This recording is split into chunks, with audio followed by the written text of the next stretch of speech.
Les progrès fantastiques de l'aéronautique ont fait de cette deuxième moitié du XXe siècle l'ère des congrès internationaux. Le monde évangélique n'est pas en reste. Après les congrès mondiaux de Berlin et surtout de Lausanne en 1974, c'est au tour de l'Afrique francophone et Madagascar. Certes, les leaders africains qui ont lancé l'idée de cette consultation n'avaient pas l'ambition d'un grand congrès international. Mais face à l'isolement des églises francophones, il s'agissait de se rassembler pour réfléchir sur la meilleure manière de se connaître, de s'entraider pour sortir de cet isolement. Mais laissons Titio, l'un des organisateurs, répondre à la question. Une consultation, pourquoi? Pourquoi donc une consultation? Et pourquoi une consultation spécifiquement réservée aux dirigeants des églises d'Afrique francophone?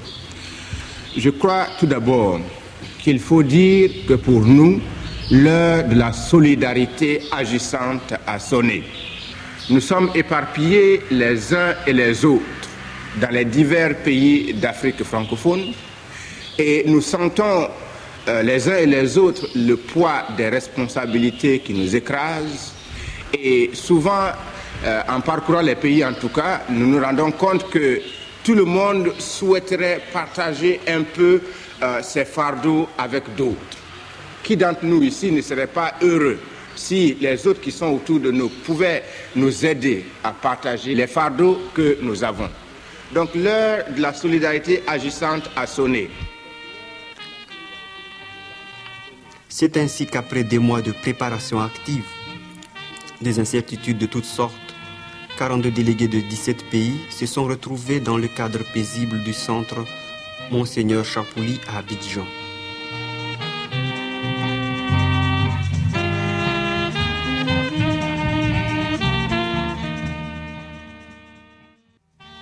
Un des obstacles de taille qu'il fallait surmonter était bien sûr le coût des billets. Au moment d'exprimer la nécessité de s'entraider et de ne plus toujours compter sur l'extérieur, il était important de trouver dans nos pays francophones une part importante du budget. Grâce à Dieu, une bonne partie des fonds a été récoltée dans les églises qui ont répondu à l'invitation. Levons-nous et bâtissons. Toutes les discussions et les résolutions, toute cette consultation peut se résumer par ces mots.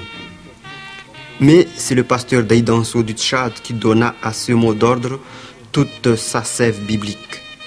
Laissons-lui la parole. Néhémie se trouve loin de son pays, de la ville de Jérusalem. Et là, il reçoit la visite de ses frères et demande des renseignements. Je crois que les questions que nous nous sommes déjà posées depuis notre arrivée, depuis notre rencontre, nous replacent déjà dans le contexte de Néhémie. Nous nous sommes posés des questions. Nous avons reçu des réponses. Quand Néhémie a reçu la réponse de Hanani et de ses quelques autres frères, il y avait quelque chose qui s'était passé en lui. Il s'est assis. Ensuite, il a pleuré. Ensuite, plusieurs jours, il fut dans le deuil, dans la désolation.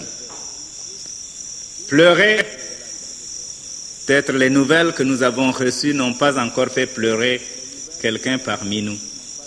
Je ne sais pas si en tant que responsable d'église ou responsable d'une œuvre, la dernière fois où chacun de nous a pleuré, et je n'entends pas des mimes de pleurs, mais réellement pleurer, cela fait combien de temps? Peut-être un jour, une semaine, des mois, des années. Peut-être jamais de votre ministère vous n'avez pleuré. Je pense qu'il y a une place pour les larmes dans notre ministère. Si nous regardons derrière nous, certaines choses ne se sont pas faites dans le passé, c'est que nous y sommes pour quelque chose.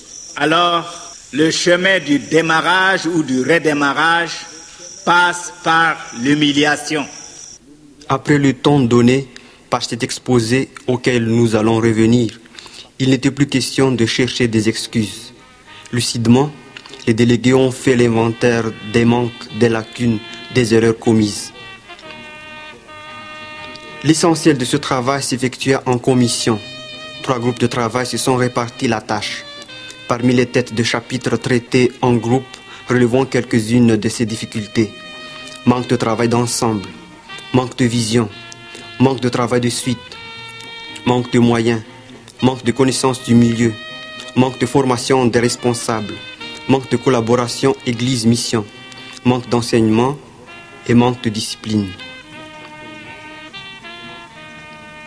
Face à tous ces manques, dit le rapport, le réflexe est de chercher ailleurs quelle organisation peut aider. Or, il nous faut d'abord compter sur Dieu et savoir employer les moyens du bord.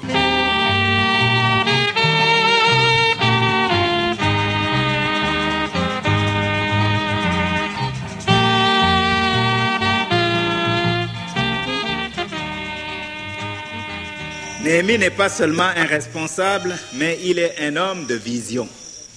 Ce qu'il a entendu de ses frères, ce qu'il est allé voir sur place dans Jérusalem, il transforme tout cela en vision et c'est cette vision qu'il a lui-même qu'il va communiquer à ses frères qui sont sur place.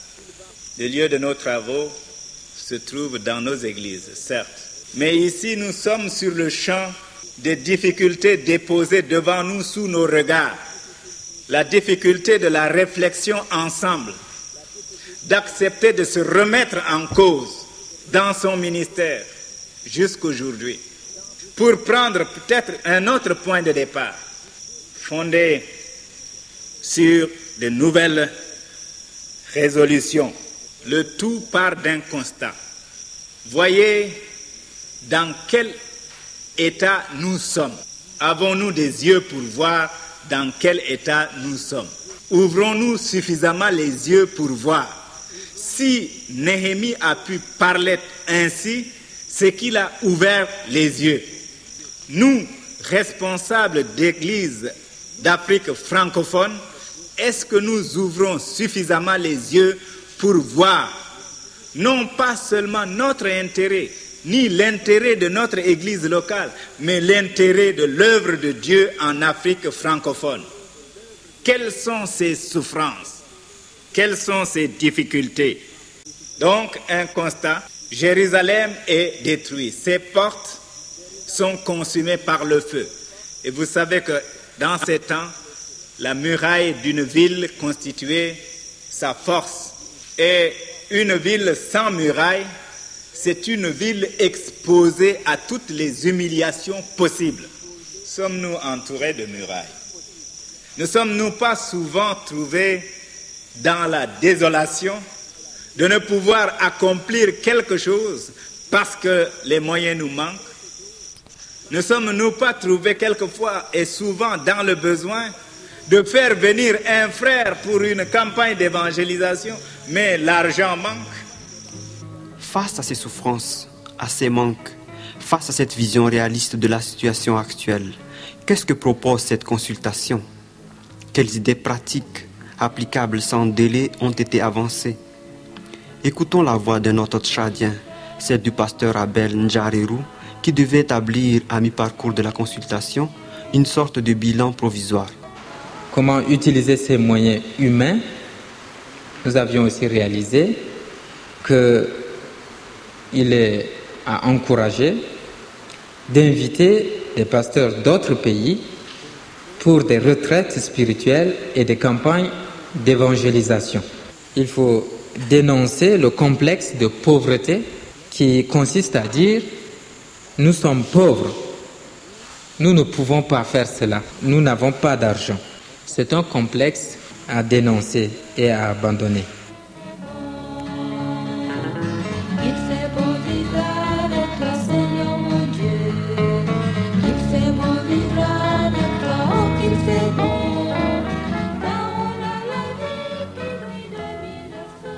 Pourquoi ne pas appliquer tout de suite, sur place, pendant la durée même de la consultation, l'idée simple et concrète d'échanger de ministères?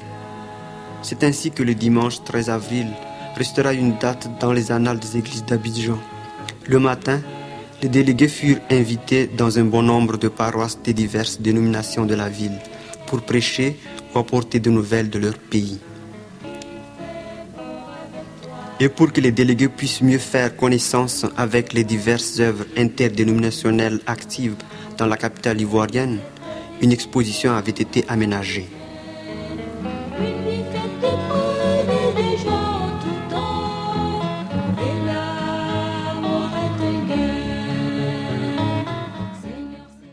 L'après-midi de cette même journée, le comité Logos pour l'évangélisation avait mis sur pied une rencontre qui devait mieux que bien de discours montrer la valeur de la stratégie qui consiste à inviter des évangélistes d'autres pays. Qui aurait pu dire que le pasteur Makanzou, qui fit cet après-midi-là si profonde impression par son message, devait bientôt quitter ce monde? Mes amis, cela s'est passé, c'est parce que aujourd'hui, nous jouissons de la grâce de Dieu. Quand notre Dieu trois fois saint a vu sur la croix du calvaire le sang précieux du Fils de Dieu est en train de couler, est en train de ruisseler sur ce bois maudit, ce sang-là de la grâce, cette vie sacrifiée du bien-aimé Fils de Dieu a obligé notre Dieu de s'asseoir sur le trône de la grâce. Et là, sur le trône de la grâce, il y a encore un peu de temps pour pardonner les péchés. C'est pour cette raison que vous vivez encore. C'est pour cette raison que je vis encore. Je jouis de ce temps de la grâce parce que Dieu est assis sur le trône de la grâce. Mais mes amis, cette situation ne continuera pas. Nous venons de lire qu'il y aura la dernière trompette qui va sonner. Pourquoi la dernière trompette? C'est pour que notre Dieu change de trône. Il va maintenant s'asseoir sur le grand trône blanc. Et là, on ne peut pas pardonner les péchés. C'est le trône de jugement. Quand Dieu est déjà assis sur le grand trône blanc, Dieu parle. Mon fils Jésus, le temps de convertir les incrédules a pris fin. C'est pourquoi la parole de Dieu nous conseille, prépare-toi à la rencontre de ton Dieu. Ça, c'est la redoutable. Ça, c'est la impardonnable. Après la mort, Dieu n'a pas réservé une place où vous pouvez régler vos affaires avec le Seigneur. Il nous a donné une seule vie. Quand tu rates cette vie, quand tu joues avec cette vie et que tu as dépensé ta vie, tu ne connais pas le Seigneur et tu meurs sans avoir été sauvé, tu es dans les tourments, dans les angoisses. Prépare-toi à la rencontre de ton Dieu.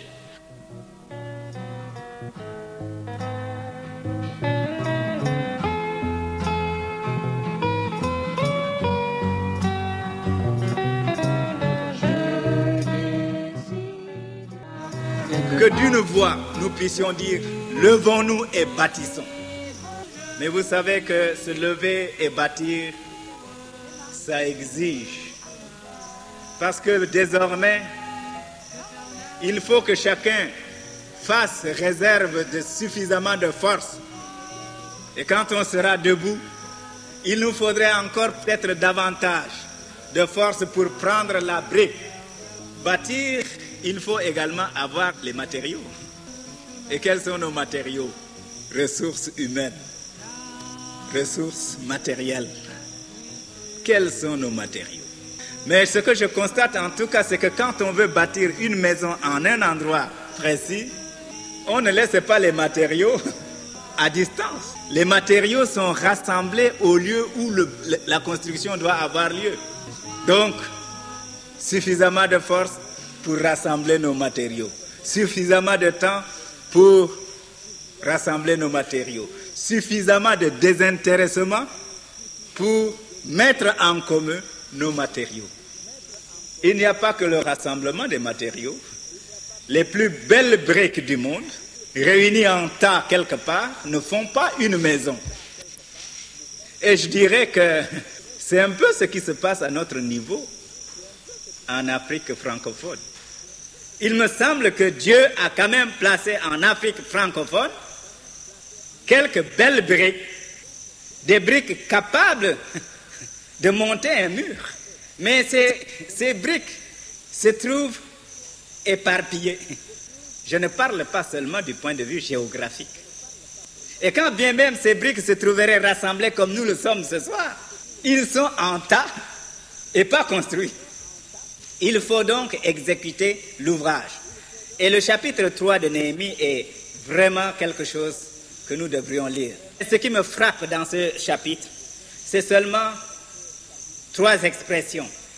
D'abord, avec. Ensuite, à côté d'eux. Et enfin, après lui ou après eux. Nous constatons une chose, c'est que nous ne savons pas travailler avec, nous ne savons pas travailler à côté d'eux, nous ne savons pas travailler après. Et dans ce chapitre 3, vous verrez que avec revient au moins 2 fois. À côté d'eux revient au moins 15 fois. Après lui ou après eux revient au moins 16 fois. Et je pense que c'est un des secrets du point de vue humain de la réussite du travail que Néhémie et le peuple ont entrepris. Parce qu'ils savent se donner la main, travailler avec. Ils savent se conjuguer. Il y a aussi quelque chose d'intéressant que je souligne dans les noms des gens qui sont mentionnés. Le premier nom, c'est le nom du souverain sacrificateur. Ceux qui viennent après, c'est les sacrificateurs. Si je réfléchis bien, les responsables sont devant. Et dans bien des cas, les projets, les choses que nous voulons entreprendre au niveau des églises en Afrique francophone échouent, non pas parce que les chrétiens ne le veulent pas, mais c'est parce que les responsables ne le veulent pas.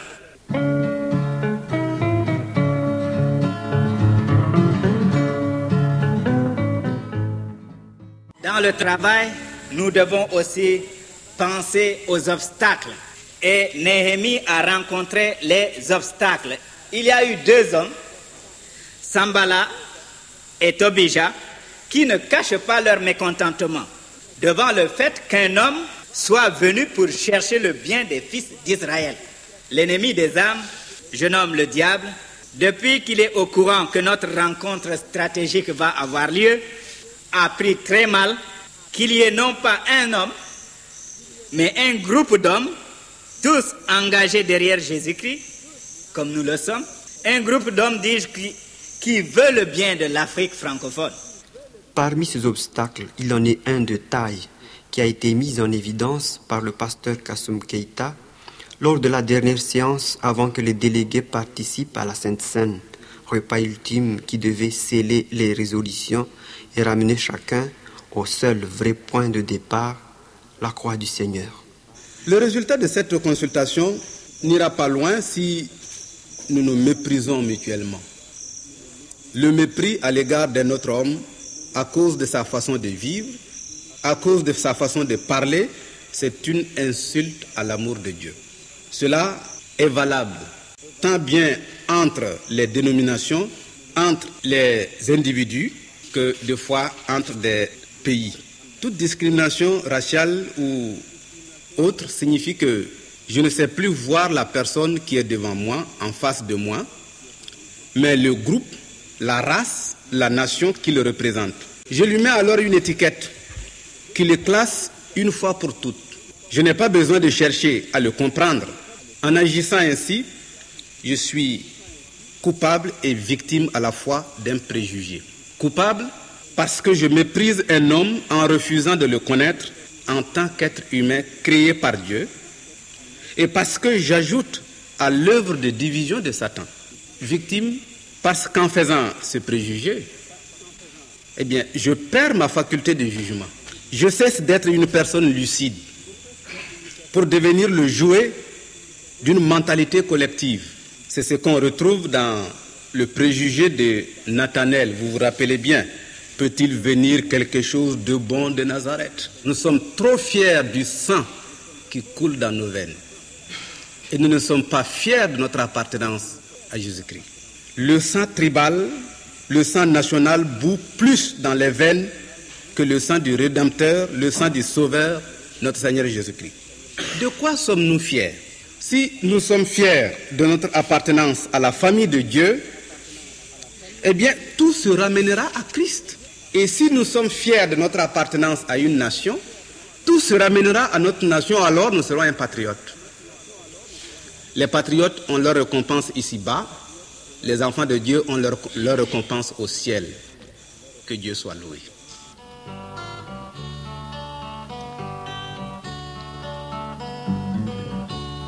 Seigneur, quel beau matin, quel beau soir ce sera, quand nous serons ensemble, tout près de toi, dans le paradis, plein de nos gros ennuis. Nul ne peut dire ce qui fut le plus important. Les messages, les résolutions, les débats.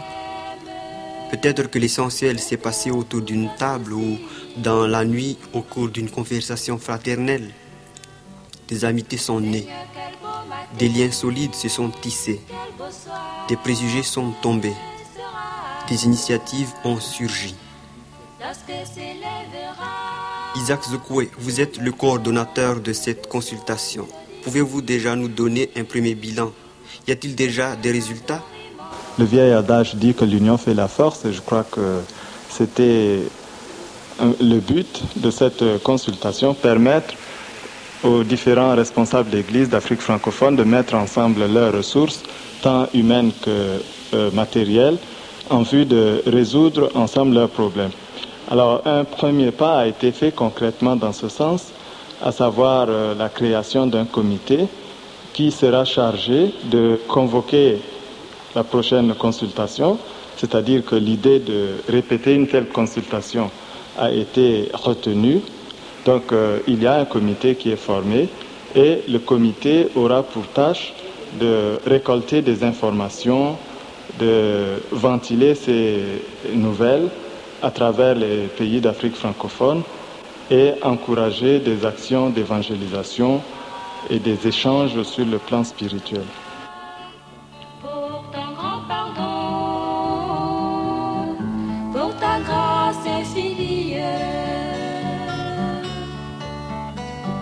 Ce commandement que je te prescris aujourd'hui n'est certainement point au-dessus de tes forces et hors de ta portée. Il n'est pas dans le ciel pour que tu dises « Qui montera pour nous au ciel et nous l'ira chercher? Qui nous les fera entendre afin que nous les mettions en pratique ?» Il n'est pas de l'autre côté de la mer pour que tu dises « Qui passera pour nous de l'autre côté de la mer et nous l'ira chercher? Qui nous les fera entendre afin que nous les mettions en pratique ?» C'est une chose, au contraire, qui est tout près de toi, dans ta bouche et dans ton cœur, afin que tu la mettes en pratique. Lorsque s'élèvera de nos cœurs une douce mélodie, pour ton amour immense, pour notre rachat, pour ton grand pardon.